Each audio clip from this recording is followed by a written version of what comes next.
아유 반갑습니다. 안광익입니다. 예. 오늘 어쨌든 간에 이 강을 맡게 되었는데 잘 들어주시면 감사하겠습니다. 예, 오늘 두 번째 강의는 소개해 주신 것처럼 이게 고구려 고토 회복을 위한 고려의 영토 확장 정책에 대해서 살펴보게 될 것인데, 지난 시간에 살펴봤듯이 고려는 우리나라의 첫 통일 국가이자 황제국을 표방하던 국가였습니다. 근데 이것은 단순하게 정치 제도라든가 그런 거에서만 표현된 게 아니라 실질적으로 고구려 때의 영토를 회복하고자 했었던 그 의지와 정책에서도 그게 표현이 됐던 것이죠. 그래서 오늘 강의에서는 다음과 같은 고려의 영토 확장 과정은 총 4단계로 구성되어 있는데, 오늘 강의에서는 요 4단계 중에서 처음 거를 제외하고 그 3단계에 걸쳐서 고려의 영토 확장 과정을 살펴볼 것입니다. 맨 처음 것 같은 경우에는 고려가 맨 처음에 건국했을 때 그 영토 개선이죠. 바로 신라가 대동강과 원산만을 경계로 해가지고 그냥 이른바 삼국 통일을 했다는 그 경계선이 되겠고, 여기에서 고려 초에 이 영토를 넘어서 가지고 청천강에서 그리고 영마까지 이르는 영토를 확장한 게 1단계가 되었고, 그리고 2단계로는 고려 거란 전쟁을 거치게 되면서 강동육주도 개척하게 되고, 그리고 이긴 후에 그 유명한 천리장성을 세워가지고 영토화하게 되는 그런, 우리가 흔히 고려의 영토로 알고 있는 이 단계가 바로 이 두 번째 단계라 할 수 있고, 맨 마지막 같은 경우에는 고려 말 공민왕 때 쌍성 총관부를 공격해서 확보함으로써 오늘 우리가 알고 있는 한반도 영토의 거의 90%까지 확장한 그런 단계가 되겠습니다. 예, 그럼 먼저 1단계를 살펴보도록 하시죠. 지난 시간에도 봤다시피 건국 초부터 고려는 고구려의 개성국임을 표방하고 그리고 고토회복을 천명했습니다. 그래서 왕건부터도 동명의 옛땅, 여기서 동명은 누구겠습니까? 고구려의 시족 고주몽입니다. 이 동명의 옛땅을 대대로 내려오는 집안의 보물이라 생각하고 있으면 나는 이것을 반드시 되찾을 것이다 라고 선언했고, 그리고 이를 실천에 옮깁니다. 바로 지난 시간에도 봤다시피 당시에 거의 빈 땅이나 다름없었던 요 평양 지역에다가 부수도인 서경을 세우게 되고, 그리고 이 서경을 실질적으로 지키기 위한 77개의 요새들을 대동강에서 이 청천강 사이에 있는 땅에다가 설치를 하게 되는 것이죠. 그리고 이 서경 같은 경우에는 고려의 영토회복, 영토 확장 정책에 있어서 중요한 근거지로 작용하게 됩니다. 그리고 이뿐만 아니라 고려 초반에는 동쪽에서도 영토 확장이 벌이게 됩니다. 바로 고려 초반에 유명한 장군이 있죠. 유금필 장군을 시켜가지고 오늘날 북쪽의 강원도에 있는 안변이라는 곳에 있었던 곳에 고담진성을 설치하게 하고, 이를 바탕으로 해서 유금필 장군은 당시 강원도 북쪽에 있었던 말갈 부락들을 단숨에 제압을 해가지고 이들을 전부 복수시켜서 강원도 북방으로부터 시작해서 영만까지 영토 확장하게 됩니다. 그래서 제1단계로 해가지고 이렇게 청천강에서부터 시작해가지고 영마까지 이뤄지는 이 영토 확장이 태조 말쯤에는 이뤄지게 된다는 것이죠. 그리고 여기에서 고려는 그치지 않았습니다. 바로 3대 국왕이었던 정종 때부터 시작해가지고 성종 때까지 쭉 이어지게 되는데, 기존에 세웠던 이 서경 주변의 77개의 요새들을 그대로 놔둔 것이 아니라 더 튼튼하게 구축을 하는 한편, 또한 청천강을 넘어서 이제 여기 압록강 하구 지역까지 진출을 하게 되면서 압록강에도 방어용 요새들을 설치하게 됩니다. 우리는 흔히 이 압록강 하류 지역 같은 경우를 고려 거란 전쟁 때 강동육지를 확보하게 되면서 넓혔다고 하지만, 사실 이미 고려 거란 전쟁 직전에 여기를 확보했다는 얘기가 되는 것이죠. 어쨌든 그 결과 성종 때인 993년에 이르러서 고려는 이 압록강 하류부터 시작해가지고 영만에 이르는 영토까지 진출할 수 있었습니다. 그리고 이런 와중에 드디어 2단계로 넘어가야 되는데, 바로 고려 거란 전쟁이 이때 터지게 되는 것이죠. 지난 시간에도 살펴봤다시피 거란이 어떤 나라였습니까? 바로 고려의 북쪽에 있었던 고구려의 또 다른 계승국이었던 바레를 멸망시키고 요동과 만주를 차지한 그런 강대한 세력이지 않았습니까? 이 거란은 만주를 넘어서 가지고 이젠 북중국으로 넘어가게 되면서 송나라하고도 전쟁을 벌이고 있었던 상황이었습니다. 그런데 이 송나라를 치는 와중에 바로 후방이 안정화할 필요성이 생겼던 것이죠. 바로 후방이란 고려였습니다. 그래서 993년부터 해서 80만 대군을 이끌고 고려를 쳐들어오게 되는 것입니다. 그런데 이때 고려는 과연 거란의 침략에 대해서 그냥 밀렸겠는가? 고려 거란 전쟁 드라마도 보고 국사 시간에 공부했겠지만 전혀 그러지 않았다는 거 다 알고 계시죠? 고려 역시도 이미 거란이 쳐들어올 것을 초부터 대비를 해왔던 것입니다. 바로 이미 태조 때부터 바레가 멸망하자 바레 유민들을 받아들이면서 바레가 멸망하고 난 다음에 반드시 거란이 우리를 쳐들어올 것이다 라고 하면서 강경한 대거란 정책을 펼치면서 아까 얘기했던 청천강에서 압록강까지 이르는 그런 요새 구축도 단순히 영토를 확장해가지고 영토화를 시킨 것이 아니라 거란의 침입에 대비하기 위한 목적도 있었던 것이죠. 그뿐만 아니라 정종 때에는 거란의 침공에 대비할 수 있는 30만 규모의 광군을 조직해가지고 열심히 훈련시키던 상황이었습니다. 이러던 와중에 드디어 거란이 993년에 쳐들어왔던 것이죠. 이 거란의 80만 대군에 맞서가지고 고려는 이제 맞서 싸우게 되고, 특히 이 지도에서 보면 알 수 있듯이 청천과 하구에 있었던 안용진하고 그리고 온날 운산에 있었던 연주성에서 거란군을 크게 격파하게 되면서 단번에 승기를 잡게 됩니다. 우리는 이 1차 고려 거란 전쟁과 관련해 가지고 사실 그동안 고려가 80만 대군에 밀려 가지고 쭉 고전하고 있었는데, 서희 장군이 단판으로 해가지고 거란군을 철수시켰죠. 이런 식으로 알고 있었는데 사실 그게 아니라는 거죠.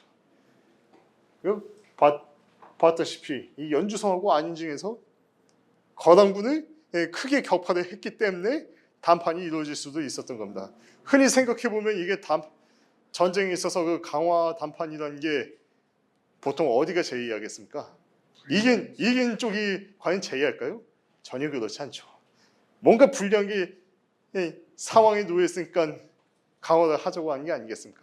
거란도 마찬가지였습니다. 이렇게 안용진하고 연주성에서 대판 깨지고 나니까 더 이상 무력으로는 고려를 제압할 수 없다라고 판단을 했기 때문에 고려의 강화를 요청했고, 그래서 고려에선 유명한 서희 장군이 단판에 나섰던 것입니다. 이렇게 해서 단판이 벌어지게 되는데요.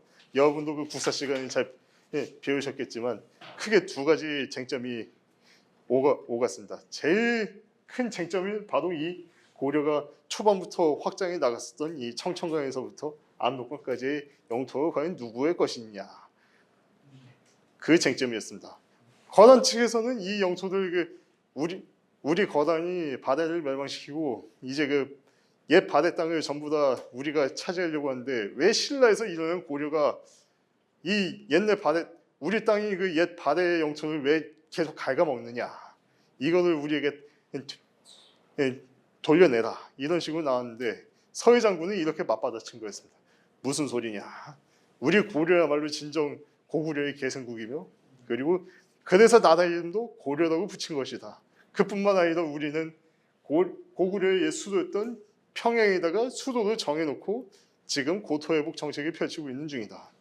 그리고 거란의 논리에 따르게 된다면 지금 거란이 수도를 정하고 있는 동경, 거기가 어디냐면요, 이따가도 보겠지만 요동반도의 중심지였던 요양입니다. 이 요양을 수도로 삼고 있는 이 땅도 따져보면 고구려 때 요동성이고 결국 우리 땅이 되는 건데, 그렇게 따진다면 이 거란이야말로 우리 고려한테 이 요동반도를 되돌려줘야 하는 것이 아니냐? 라고 역공을 했던 것이죠. 이렇게 당당하게 나올 수 있었던 것은 아까 봤듯이 이 연주성과 안용진에서의 승리가 기반이 됐기 때문에 이 협상 과정에서도 기선을 제압할 수 있었던 것입니다. 그리고 두 번째 쟁점이 됐었던 것은 거단과 고려와 거단과의 그 교류 문제였습니다. 거단 같은 경우에 일단 첫 침공했을 때 그 명분을 삼았던 것 중에 하나가 왜 고려는 우리 거단하고 국경선을 맞대고 있는데 왜 우리하고는 친하게 안 지내고 바다 건너 송나라하고만 관계를 맺고 있느냐 이거였다는 것이죠. 그래서 고려가 만약에 그 거단한테 조공을 바치게 된다면 우리는 용서해줄게 뭐 이런 식으로 나왔는데 이에 대해서도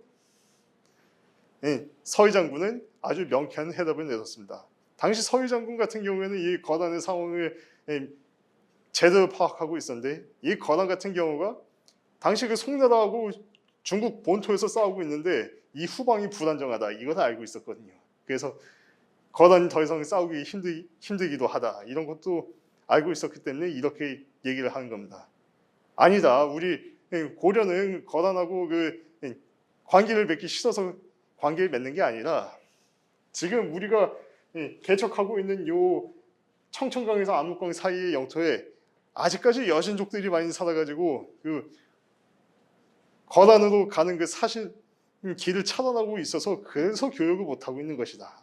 우리가 만약에 이 압록강 일대 영토에 있는 여진족들이 다 몰아내고 난 다음에 여기를 완벽하게 영토화를 하고 나게 된다면 그때부터는 거단하고 사이좋게 지내면서 교육도 많이 하게 될 것이다. 이렇게 설득을 하게 된 것이고 여기에서 완전히 그 논리에 그 받아들여지게 된 거단은 결국 고려가 가진 이 청천강에서부터 압록강까지 이르는 이 영토의 소유권을 인정해 주게 되고 그렇게 화의를 맺어서 80만 대군을 철수하게 됩니다. 이렇게 해서 고려는 1차 고려 거단 전쟁에서 승리를 거두게 됩니다. 그리고 이를 바탕으로 해가지고 이제 이 압록강 사이에 있었던 영토에다가 강동육지를 설치하게 되는 것이죠.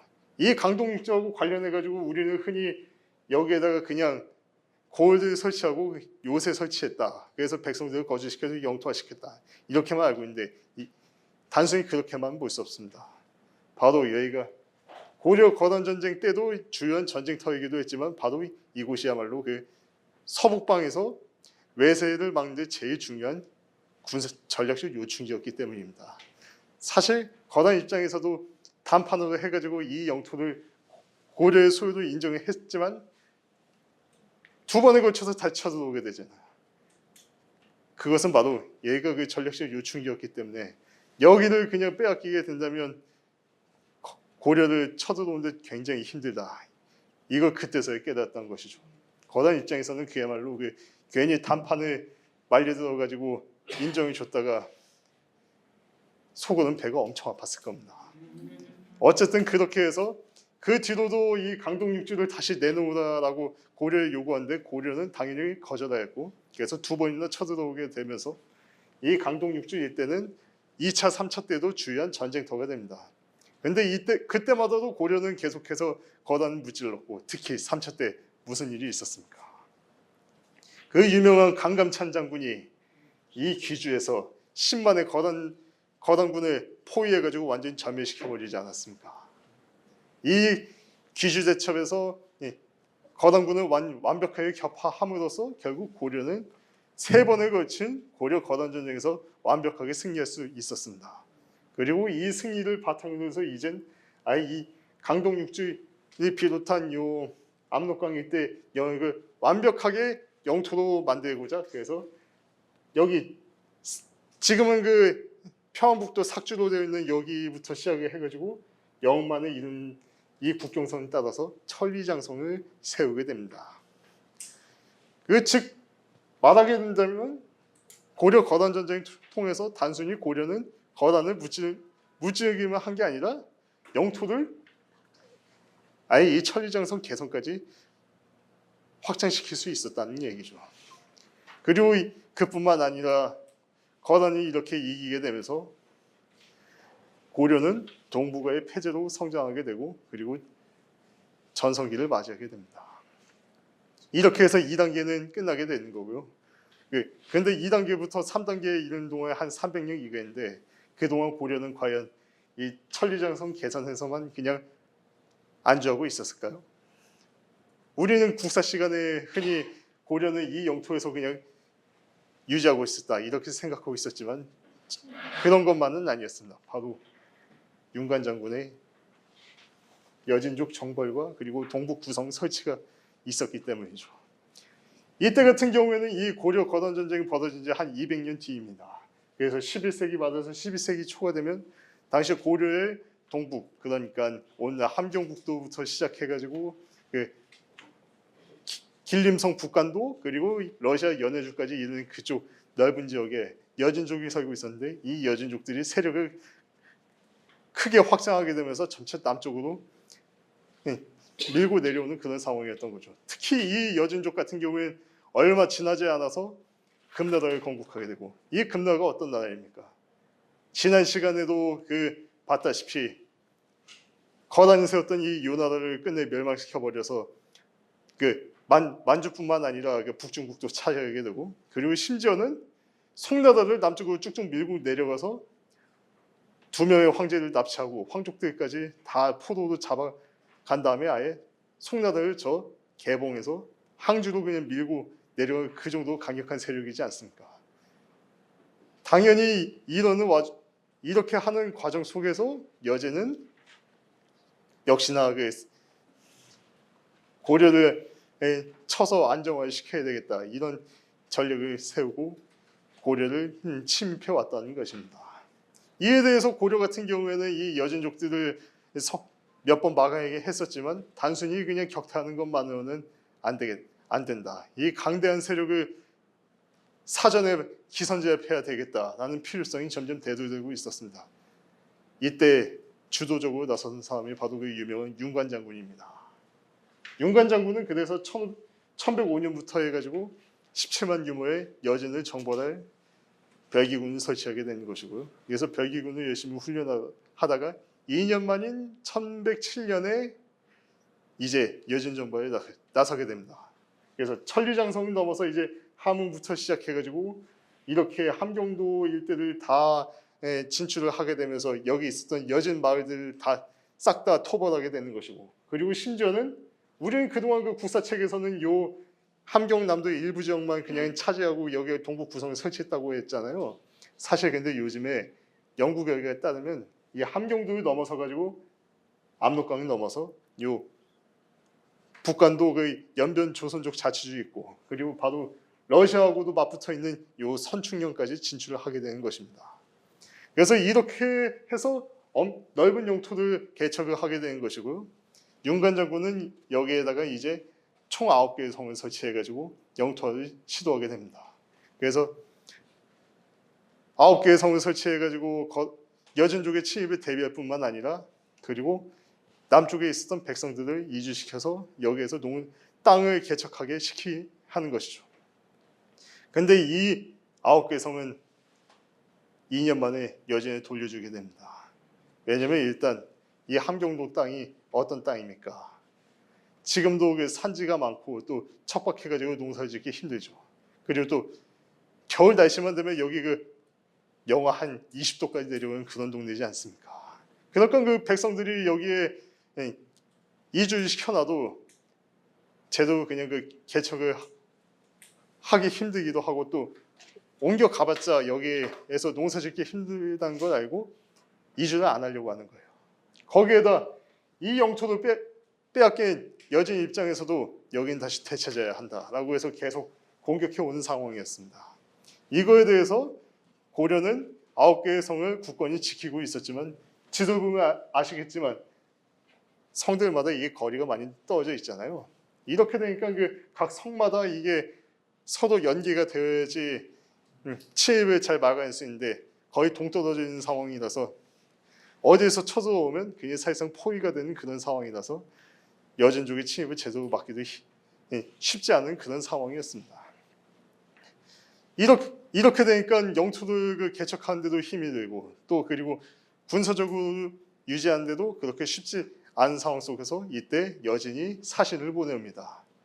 이 동북에 세운 9개의 성을 되돌려 주신다면 우리 여진은 고려를 형님으로 모시면서 앞으로 절대 쳐들어오지 않겠습니다. 거의 애원을 하다시피 했습니다. 왜 이렇게 애원을 했을까요? 단순한 외교적 처사는 아니었습니다. 왜냐하면 이 백의군을 비롯한 그 고려의 그 매서운 군사력에 된 타격을 받아가지고 고려가 화나면 무섭다는 걸 알고 있었다는 것이죠. 이러니까 그 애원을 해가면서 돌려달라고 했던 거고, 마침 그때 조정에서도 뭐 이 정도 그 여제는 어느 정도 타격도 좋고 뭐 굳이 이렇게 애원을 하는데 그냥 선제적으로 그냥 돌려주자. 그 어쨌든 여제는 그 타격을 줘가지고 제압을 하기도 했으니까 소개의 성과는 달성했다. 이렇게 판단을 하게 돼서 결국 2년 만인 이 9개의 성을 여제에게 되돌려주게 되는 것입니다. 어떻게 보면 참 아쉬운 일이라고 할 수도 있죠. 그런데 이게 전혀 의미가 없는 일은 아니었습니다. 아까도 봤다시피 얼마 지나지 않아서 금나라를 건국하게 되잖아요. 여진족이. 이 여진족이 요나라 멸망시키고 나서 남성의 송나라로 쳐들어갔는데 그때 고려는 절대 건드리지 않았습니다. 한마디로 봐서 이 동북 구성 설치 투쟁 때 고려군이 된통 당하고 있었던 그 기억이 아직 있었다는 것이죠. 그리고 나서 북중국을 정리하고 난 다음에 또 그냥 사신을 보내가지고 그냥 우리가 형하고 고려 너네가 동생을 하는 걸 받아주면 그냥 평화롭게 지내자, 이런 식으로 해가지고 결국 고려하고 금나라 사이에는 그냥 평화로운 관계가 맺어 있어서 한동안 평화는 이어질 수 있었던 것입니다. 과연 이 동북 구성의 설치 투쟁이 없었다면 과연 여진이 그냥 고려 평화롭게 있었을까요? 아마도 그게 없었더라면 그냥 고려는 여진에 의해서 그냥 짓밟혔을지도 모를 일이었겠습니다. 그렇기 때문에 이 윤관의 여진 정보는 이런 의의가 있지 않나 그렇게 생각합니다. 그리고 다음으로 이어서 좀 더 가게 된다면 이제 3단계에 이르게 되는데 그 와중에 또 무슨 일이 있었습니까?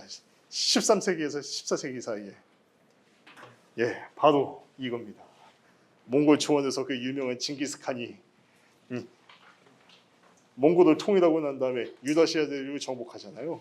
그래서 몽골 기병대가 가는 곳곳마다 유다시아 대륙에 있었던 쟁쟁한 나라들 다 멸망시키고 다 영토를 차지하게 된 것입니다. 그래서 그 강력했던 여진족의 금나라도 몽골 기병대에 짓밟혔고, 심지어는 송나라마저도 결국에는 멸망하게 됐으며, 중동에 있어서는 엄청나게 강대한 세력이었던 호라즘도 단숨에 그냥 몽골 기병대에 짓밟혀서 그냥 흔적조차 없이 사라져 버렸고, 심지어는 오늘 튀르키에 있는 세주크 튀르크도 멸망하게 되고, 제일 서쪽으로는 지금도 러시아하고 우크라이나 간에 분쟁 벌어지고 있는 그쪽 동네 있죠, 동유럽. 거기까지 진출하게 돼가지고 거의 인류 역사상 가장 넓은 영토를 몽골이 차지하게 된 것입니다. 말 그대로 이 인도하고 아라비아 아프리카 일대를 제외하고는 거의 다 석권을 했다고 보면 되겠습니다. 그런데 이렇게 강력했던 몽골도 단 한 개의 국가만은 정복하지 못했습니다. 그게 어디겠습니까? 바로 우리 고려지요. 이 몽골 기병대가 고려 역시도 쳐들어왔는데 고려가 어떻게 대응했겠습니까? 무려 40년 동안이나 대모항쟁을 벌이지 않았겠습니까? 그리고 40년 동안 대모항쟁만 있었습니까? 그 뒤로도 삼별초가 또다시 항쟁을 벌이지 않았습니까? 이렇게 오랫동안 대모항쟁을 벌이게 되면서 몽골은 끝내 고려를 정복한 데 실패했습니다. 그 대신에 몽골은 자신들의 공주를 고려 국왕한테 시집을 보내가지고 이 고려를 부마국으로 구슬리는 것으로나마 고려의 자주권을 지킨 것으로 그냥 타협을 할 수밖에 없었던 것입니다. 어쨌든 이렇게 대모항쟁을 통해 가지고 부마국이 남아 자주권을 고려는 유지하게 되는데요. 그런데 이 대모항쟁이 단순히 여기서 끝난 게 아니라 몽골이 유러시아 대륙을 정복하는 데 있어서도 크게 타격을 주었습니다. 무엇이 있었겠습니까? 바로 이후에 일본 쳐들어가잖아요. 그런데 이 일본 같은 경우가 이미 삼별초가 국서를 보내가지고 우리 고려가 지금 몽골 오랑캐들하고 맞서 싸우고 있는데 우리가 무너지면 바로 다음은 일본이다. 대비하라. 이런 국서를 보내가지고 결국에 일본도 이에 맞춰서 대비를 하게 되는 상황이었고, 또한 삼비오초가 단순히 몽골에 맞서는 게 아니라 이 일본 원정을 가는 이 준비까지도 계속 습격해가지고 방위를 합니다. 이렇게 되니까 제도 방비가 안 돼. 일본 원정을 위한 그 준비가 안 되잖아요. 결국 무리하게 강행했다가 여기는 태풍 맞아가지고 다 쓸려 나가게 되면서 일본은 정복에 실패하게 되는 것이죠. 어찌 보면 일본은 그 고려가 열심히 쌓았기 때문에 침략을 안 받았던 겁니다. 그리고 그뿐만 아니라 요 베트남 같은 경우에도 이 일본 원정하고 거의 비슷한 시기에 일어났었는데 고려가 제대로 이게 정복을 못하게 되니까 베트남도 쳐들어가는데 깨지게 되는 거고, 이렇게 돼서 몽골의 유러시아 정복은 고려 대무왕정으로 인해서 사실상 중단이 돼가지고 그냥 이 영토에서 끝나게 되는 것입니다. 물론 그만해도 엄청나게 넓은 영토지만, 만약에 고려가 끝내 정복당했다면 몽골 제국은 아예 그 유라시아 대륙을 넘어서 아예 유럽까지 그냥 다 정복했을지도 모르는 일이죠. 어쨌든 이렇게 40년간의 그 대무왕정을 이어가지고 한 부마국 체제로 자주권 유지하는 시기가 이어지게 되는데, 이 시기가 자주권은 가지고 있는데 어쨌든 간에 부마국이니까 몽골로부터 일정한 정치적 간섭을 받게 됩니다. 그런데 그 기간이 90년이었죠. 이렇게 되니까 그 40년 동안의 대무왕정 그리고 90년간의 원간섭기, 이거 얼마나 길겠습니까? 한 130년이잖아요. 이런 상황 속에서 당연히 몽골의 간섭을 받으면서 고려에서는 점차 몽골로부터 빨리 그 몰아내고 다시 자주권을 되찾아야 된다, 이런 반원 의식들이 점점 쌓여가고 언제라도 이 몽골로부터 독립을 해야 된다라는 이 의식을 바탕으로 해서 기회를 엿보고 있었습니다.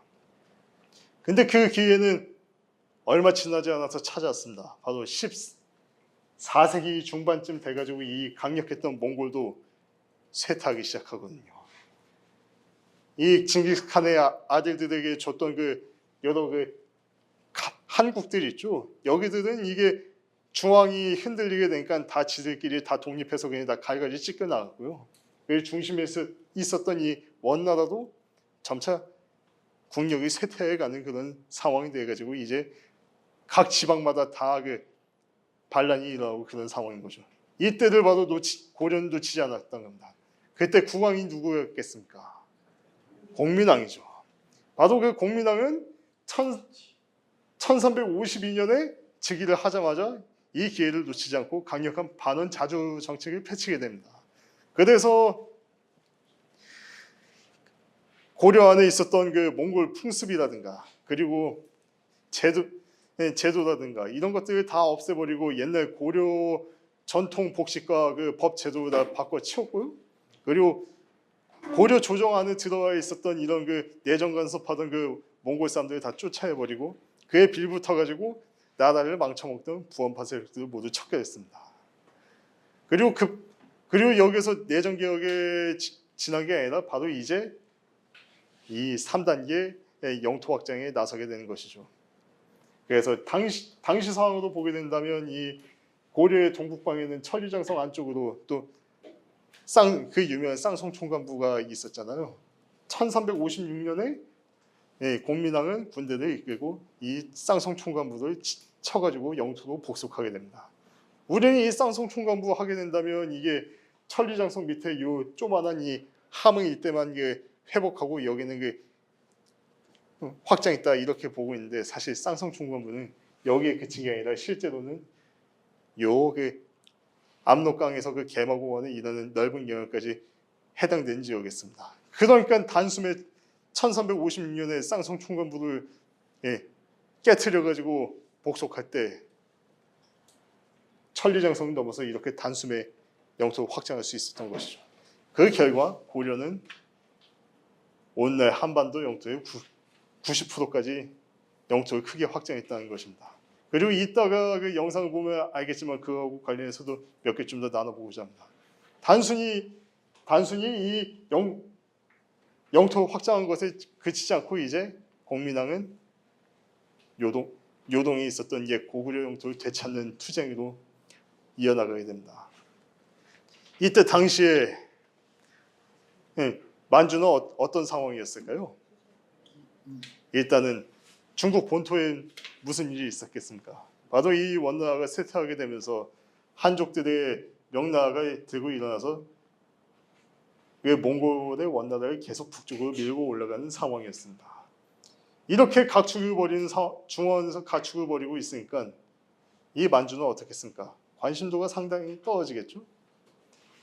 그리고 이 요동 지역에서 같은 경우에는 원나라로부터 떨어진 그런 원나라 잔존 세력이라든가 아니면 공민왕의 반원 자주 정책으로 인해서 그냥 숙청을 피해가지고 도망친 이 부원파 잔존 세력들이 도망쳐가지고 여기에서 각축전을 벌이고 있는 상황이었습니다. 한마디로 말해서 이 당시의 만주는 그야말로 어떠한 그 중심 세력이 없이 그냥 주인 없는 땅이나 다름없던 상황이라는 것이죠. 공민왕은 이 기회를 놓치지 않았습니다. 어찌 보면 우리 민족에 있어서 고구려가 가지고 있었던 이 요동 땅은 되찾을 수 있는 저도의 기회였다는 것이죠. 그래서 1370년부터 시작해서 실행에 옮기게 됩니다. 제1차는 1월 달에 있었는데 쌍성 총관부 복속을 통해 가지고 획득한 이 함흥에서부터 시작을 해가지고 압록강을 건너서 고구려 때 첫 수도가 있었던 오녀산성은 치게 돼서 점령하게 되고 그리고 그 주변으로 해서 압록강 일대의 마을들을 1만 호를 다 복속시키는 대승리를 거두게 됩니다.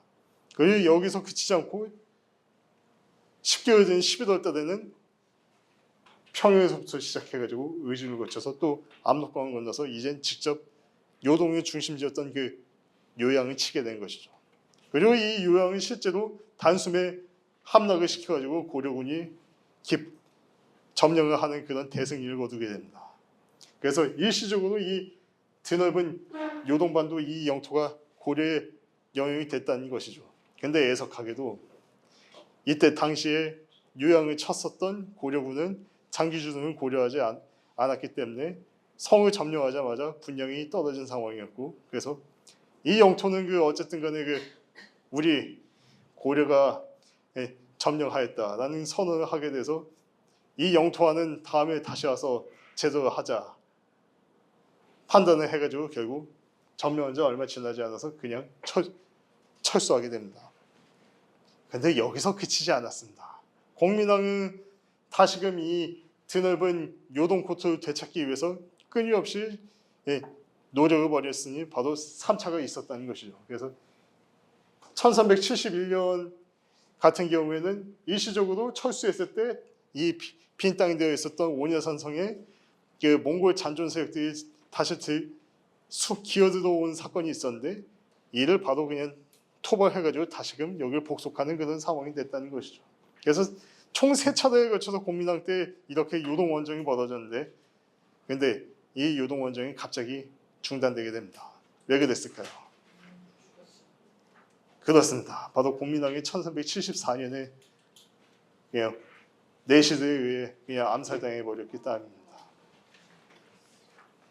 우리는 흔히 이 세차례 요동 원정이 그냥 중단된 이유 중에 하나가 그냥 고려의 상황이 너무 녹록치 않아서 뭐 이런 식으로 아는 사람도 있겠지만 전혀 그렇지 않았습니다. 세 차례에 걸쳐서 이미 원정을 할 정도였으면 고려 자체의 힘으로 요동을 회복할 수 있다. 그걸 제대로 보여준 거였기 때문이죠. 만약 공민왕이 1374년에 죽지 않았더라면 우리는 어쩌면 진짜로 요동 고토를 회복했을지도 모를 일이 아닐까 생각해 봅니다. 요거 이상하게 설명한 게 있어가지고 그거 좀 잠깐 다시 설명하고 넘어가겠습니다. 그 영상에서는 이게 쌍송 총관부 복속과 관련해가지고 잃어버린 옛 땅을 되찾았다라고 나오는데 근데 그렇게 따진다면 사실 이게 그 되찾았다고 하면 아까 얘기했던 이 천지자성 계산에서 멈추게 된 상황인데 공민왕은 어땠습니까? 쌍송 총관부 전체 관할 영역을 그냥 확장해 버리지 않았습니까? 이거를 그 신라하고 한번 비교해 봅시다. 신라가 그 이른바 삼국 통일을 할 때 어떤 일이 있었겠습니까? 우리는 잘 안 알려져 있지만 신라는 당시에 당나라군하고 싸우면서 당나라군을 결국 압록강 바깥으로 그 내쫓을 정도로 그 많은 힘이 있었습니다. 근데 우리 같은 생각이라면 나의 압록강까지 그냥 가든가 아니라 압록강을 넘어서 요동에 있는 고구려 땅을 되찾아야지 이렇게 생각해야 되잖아요. 근데 신라는 그 이전에 당나라하고 협약을 맺었던 이 대동강 원산만에서 그냥 우리는 여기까지 합의했으니까 그냥 그 이상으로는 당나라들이 마음대로 해라 이런 식으로 그냥 압록강에서 그냥 바로 군대에 돌려서 철수해버렸다는 것입니다. 이 상황을 만약에 공민왕 지금 상황으로 대입해서 살펴보죠.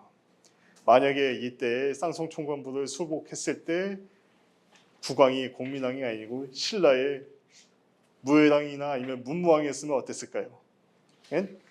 단순히 그냥 우리 천리장성에서 그냥 여기까지만 올라가고 더 이상 안 올라가겠다 이랬겠죠. 근데 고려였기 때문에 이건 달랐던 것입니다. 고려는 어떤 나라였습니까? 바로 고구려의 옛 영토를 되찾겠다. 이걸 바탕으로 내세웠던 국가이지 않았겠습니까? 그렇기 때문에 단순히 천리장성 옛 영토를 되찾는 것뿐만 아니라 쌍송 총관부가 관할하고 있었던 이 영토까지도 확장하게 되고 그리고 여기서 바탕으로 해서 요동 원정까지 나아갔다는 얘기가 되는 것이죠. 그리고 사실 이거 전체를 복속했다라고 하는 것도 약간 어폐가 있는 게 사실 이 고려 입장에서는 그야말로 이 압록강에서 이 개마고원에 있는 영토는 말 그대로 확장이었습니다.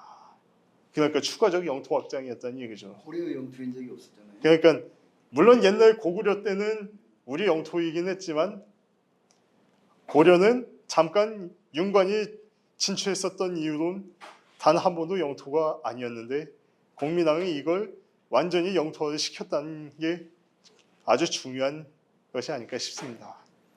그래서 계속 이어나가겠습니다. 이렇게 공민왕이 죽으면서 잠시 중단됐던 요동 원정은 아들대인 우왕 때에 이르러서 다시 시작됩니다. 그 발단은 무엇이었을까요? 여러분도 잘 알다시피 이거였습니다. 어쨌든 간에 중원에서는 이제 명나라가 끝내 몽골을 저 북쪽으로 북원으로 몰아내버리고 난 다음에 중국을 점차 통일을 가는 과정이었는데 이때 철령의 설치를 통보하게 되면서 고려의 이런 날강도 같은 요구를 하게 된 것입니다. 철령 이북에 있는 이 영토를 원래 원나라 땅이었으니까 이거 우리한테 넘겨라. 이거 지금 우리 입장에서도 이거 얼마나 황당한 얘기입니까? 힘들게 개척한 영토를 내놓으라는 게 당연히 고려는 받아들일 수가 없었고 이 명나라에 맞서가지고 공민왕 때 잠시 중단됐었던 요동원정은 다시 시작하게 되는 것이죠. 그래서 그 유명한 명장인 최영 장군이 팔도 도통사가 돼가지고 이제 요동을 실제로 정벌하기 위한 28,000명의 군대도 조직해가지고 준비를 해나갔고 마침내 1388년 4월에 원정을 출발하게 됩니다. 그래서 한 달 만인 5월에 이르러서 압록강이 이르게 돼서 지금도 그 신주하고 그리고 단동 사이에 있는 그 위화도 있잖아요. 거기로 가가지고 이제 강을 건널 준비를 하게 되는 것이죠. 근데 참 이게 다들 아시는 내용이겠지만 여기에서 실패하게 되는데 바로 이성계가 방해했기 때문입니다. 이 이성계 같은 경우에는 이 요동 원정을 준비하던 와중에도 제일 강력하게 반대하던 인물이었는데요. 그 논리라는 게 총 4가지 논리가 있는데 제일 큰 거는 고려 같은 작은 나라가 명나라 같은 큰 나라를 쳐서는 안 된다 이거였습니다.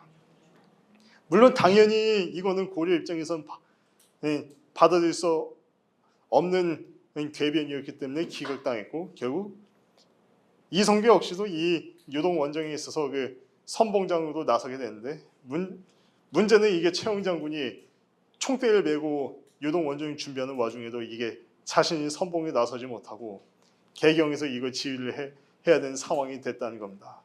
그 이유는 왜였을까요? 이 당시에 국왕이었던 우왕 자체가 정통성이 부족한 왕이었기 때문입니다.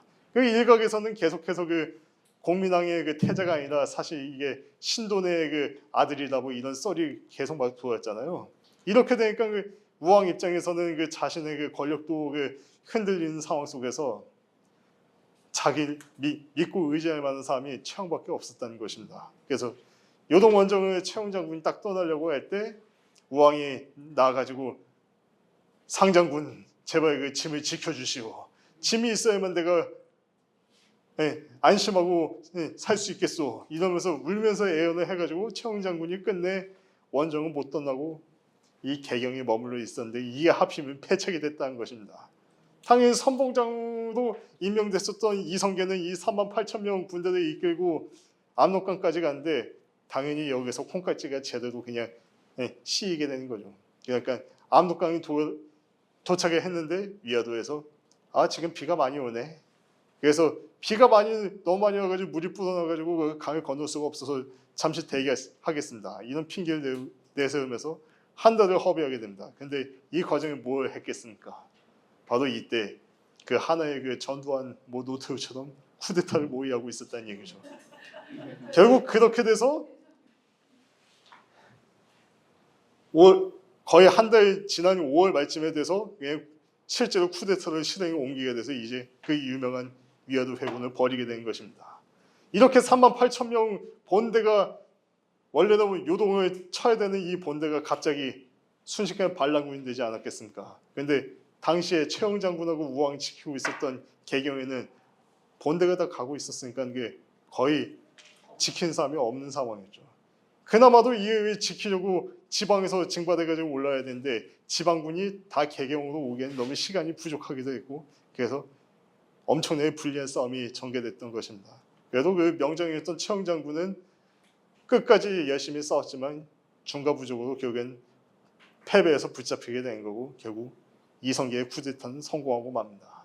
그래서 정권 잡은 이성계는 이 제일 눈엣 가시 같았던 최영 장군을 반역죄로 몰아서 억울하게 처형해버리고 그리고 허수아비 같은 왕이었던 이 우왕을 폐위시키고 그의 아들 어린 아들인 그 창왕을 올렸다가 그마저도 또 폐위시켜버리고 그 제일 그 허수아비 같은 왕이었던 그 공양왕을 또 내세우게 되는데 그래가지고 정권을 좌지우지하다가 그마저도 부족하다 싶어서 결국 최후의 충신이었던 그 정몽주 그냥 자기 아들 시켜서 때려 죽여버리고 그래서 공양왕마저 그냥 강제로 내쫓아버리고 자기가 왕위에 오르게 된다. 이렇게 돼서 고려는 결국 1392년에 멸망하고 맙니다. 이렇게 고려가 멸망하게 되면서 우리 민족의 요동 고토에 대한 이런 회복 의지와 그 기회는 영영 사라지고 말았던 것이죠. 자, 참 들으면 참 복장 터진 얘기입니다. 근데 이거하고 관련해가지고 사실 그 고려가 너무 무리한 짓을 했다. 이성계의 이 논리 사불가론도 사실 그렇게 따져보면 그 설득력이 있다 이렇게 주장하는 사람이 있는데 과연 그럴까요? 당시에 동북아 정세를 살펴봅시다. 일단 요 중원에는 명나라가 어쨌든 간에 그 몽골을 북쪽으로 몰아내고 중원은 통일해 가는 과정이었는데 근데 이게 제대로 다 통일한 게 아니었습니다. 명목상으로 이렇게 다 통일을 했지만 아직까지도 그 각 지역에서는 그 홍건적들이 있었잖아요. 이 홍건적들이 계속해서 명나라 주원장을 그 황제도 인정하지 않고 반란을 일으키고 그런 상황에 있다는 거죠. 그리고 심지어 수도도 우리는 명나라의 수도를 흔히 베이징이라고 알고 있는데 이때는 남경이었습니다. 당연히 베이징이 그나마 요동하고 가까워가지고 대응이 쉬운데 남경에서는 이거 요동하고 너무 멀리 떨어져 있죠. 제대로 관심을 가질 수가 없는 겁니다. 그리고 이 몽골 초원으로 쫓겨난 북원이 과연 몽골 초원에만 짱 박혀 있었냐? 전혀 그렇지 않습니다. 일단은 요 만리정성을 경계로 해가지고 대치를 하고 있는데 이 북원은 언제든지 다시 북중국으로 진출해가지고 이 한족들을 싸그리 몰아내야 되겠다. 야심을 가지고 기회를 엿보고 있었습니다. 그리고 실제로 이 북원하고 명나라 간에 계속 전쟁이 벌어져서 심지어 명나라가 이 몽골을 쳐들어 갔는데 그 황제가 몽골에 의해서 붙잡히는 토목의 변동이 나중에 벌어지게 되고 이게 제대로 정리가 안 됩니다. 당연히 이런 상황 속에서 어떻게 요동을 넘보겠습니까? 관심을 둘러줄 수가 없죠. 그리고 아까 봤다시피 요동은 아직까지도 이때도 각축전이 벌어지고 있었습니다. 그래서 뭐 나아추라고 해서 원나라부터 떨어진 그 잔존 세력들이 뭐 있는가 하면, 그리고 연해주 쪽에서는 뭐 우리가 흔히 오랑캐라고도 부르는 그 여진족들이 그냥 그 서로 떨어져 있으면서 그냥 할거하고 있는 상황이었고, 말 그대로 아직까지도 그 주인 없는 빈 땅이었다는 얘기입니다. 이런 상황 속에서 고려가 요동을 정벌하는 것은 가능성이 있지 않았겠습니까? 그리고 고려가 어떤 나라입니까? 세 번을 거쳐서 공민왕 때 실제로 요동 원정을 준비했고 추진을 해가지고 그래서 일시적이나마 요동을 점유했던 그런 나라지 않습니까? 그 힘도, 의지도 있고 힘도 있었는데 당연히 우왕 때도 제대로 실행만 됐다면 충분히 요동 고토를 회복할 수 있지 않았을까요? 그리고 요동 고토를 회복한 걸 넘어서 가지고 이 명나라가 과연 이걸 반발해가지고 그냥 쳐들어 올 수 있었을까요? 자기 그 부건도 제대로 그냥 못 막고 있는 상황 속에서 어찌 보면 이 굉장히 그 좋은 기회인데다가 어찌 보면 우리 민족에서 마지막 기회였다는 것입니다. 그런데 이거를 이성계는 그 작은 나라가 큰 나라를 칠 수 없다라는 그 뿌리 깊은 사대주의에다가 거기에다 무엇보다도 제일 큰 건 저 고려 왕실 보내고 내가 왕 돼야지. 나는 이 권력 야유 때문에 결국 이 좋은 기회를 놓쳐버리고 그냥 영영 그냥 요동 땅을 그냥 넘겨주게 됐다는 것입니다. 이런 것만 보더라도 이 이성계가 참 역사에 얼마나 큰 죄인인지 느껴지게 됩니다. 마지막으로 종합해 보겠습니다.